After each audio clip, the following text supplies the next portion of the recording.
السلام عليكم، شلونكم؟ شو اخباركم؟ ان شاء الله تكونون بصحة وسلامة. اليوم راح نتحدث عن اهم النظريات التي ساقها الامام الصادق عليه السلام حول طول عمر الانسان. فمن رأي الامام ان الانسان خلق لكي يعمر طويلا، ولكنه يتسبب بتقصير عمره. كيف؟ تابع المقطع وتعرف على التفاصيل.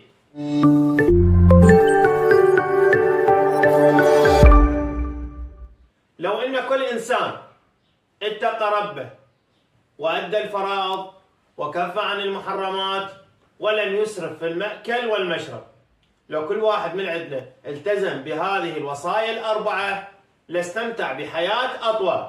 ولا ريب في أن عمر الإنسان يتوقف بعد مشيئة الله عز وجل على أمرين: العناية بالصحة والاهتمام بالطعام. وفي القرن الأول الميلادي كان معدل عمر الإنسان في روما 22 سنة لا غير، وذلك بسبب نقص أسباب الرعاية الصحية. وفي أوائل القرن العشرين الميلادي كان معدل الأعمار في بريطانيا وفرنسا 50 سنة. بدأت الأوضاع الصحية وأساليب التغذية تتحسن تحسنا كبيرا. والسؤال الذي يطرح نفسه: لو استطاع الإنسان التغلب على مرض السرطان والسكتة القلبية والجلطة الدماغية والأمراض الأخرى التي تنتاب القلب، فهل يرتفع معدل عمره فوق المعدل الحالي؟ يعني إذا تغلبنا على كل هذه الأمراض راح يستمر عمرنا أطول وأكثر؟ رد على هذا السؤال ليس بالإيجاب فقط، لأن من أهم أسباب إطالة العمر كما ذكرنا مراعاة القواعد الصحية في كل شيء، ولا سيما في المأكل والمشرب، في حين أن التغلب على هذه الأمراض المستعصية لن يزيد المعدل الحالي لعمر الإنسان بأكثر من سنتين. يعني إذا تغلبنا على كل هذه الأمراض عمرك راح يزداد سنتين إلى 3 سنوات. ولو استطاع الإنسان أن يتغلب على كل هذه الأمراض جميعا لبقيت لديه أمراض الشيخوخة والهرم التي عز على الإنسان حتى اليوم أن يعالجها على بساطتها.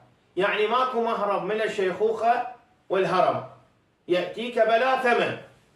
فإن أصيب الشيخ مثلا بمرض بسيط كالبرد والالتهاب الداخلي والحصبة وأمراض الرئة لكانت كفيلة بالقضاء عليه. ولا ننسى تلوث البيئة، ظاهرة خطيرة تهدد حياة الإنسان.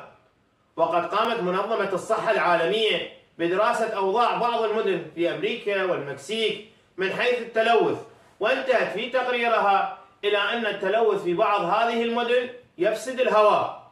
لاحظ. ومن العوامل التي تضر بالصحة الضوضاء والأصوات المزعجة.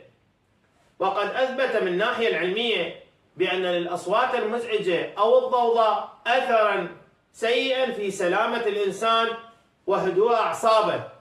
ومنذ فترة عكف أحد المهندسين الفرنسيين على دراسة آثار الأصوات المزعجة والضوضاء في صحة الإنسان، وفي رأيه أن لهذه الأصوات تأثيرا في جسم الإنسان يساوي تأثير الأكسجين في الحديد. فكما أن الأكسجين يصيب الحديد بالصدأ والتآكل، فكذلك الضوضاء تصيب الجسم بالعلة والمرض مما يختزل من عمر الإنسان. فإن مرض العصاب يؤزى في بعض أسبابه إلى الآثار السيئة للضوضاء.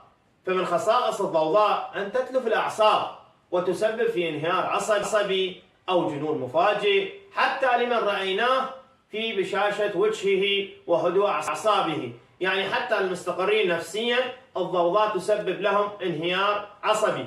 ومن الآثار السيئة للضوضاء أيضا إحساس المرء بالتعب والإرهاق، ثم جنوحه إلى الكسل والعزوف عن العمل دون أن تكون هنالك أسباب عضوية أخرى. والمصاب بالملل والإرهاق لا يدري لهما سببا، ويعجز الأطباء عن تشخيص أي علة عضوية أدت إليهما. إن الضوضاء تؤدي فضلا عن الإجهاد والإرهاق العصبي إلى تقصير العمر ما بين 5 سنين إلى 10 سنين. وهنا يلتقي الرأيان: رأي الإمام الصادق ورأي العلماء بأن بوسع الإنسان أن يعمر طويلا لولا أنه يعمل بنفسه على تقصير عمره.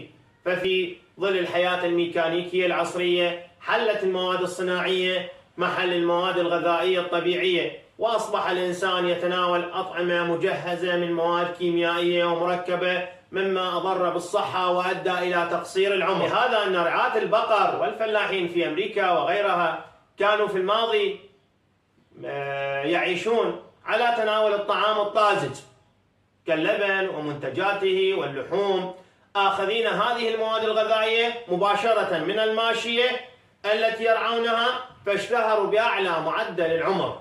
وهذا ما كان عليه أجدادنا وآباؤنا في السابق، كانوا يعتمدون في أكلهم على الزراعة وتناول الطعام الطازج، فكانوا أطول عمرا وأكثر صحة مما عليه الإنسان اليوم. إلى هنا نصل في ختام موضوعنا لهذا اليوم، نأمل أن استفدتم منه، ولا تنسونا من خالص دعائكم وشكرا لكم.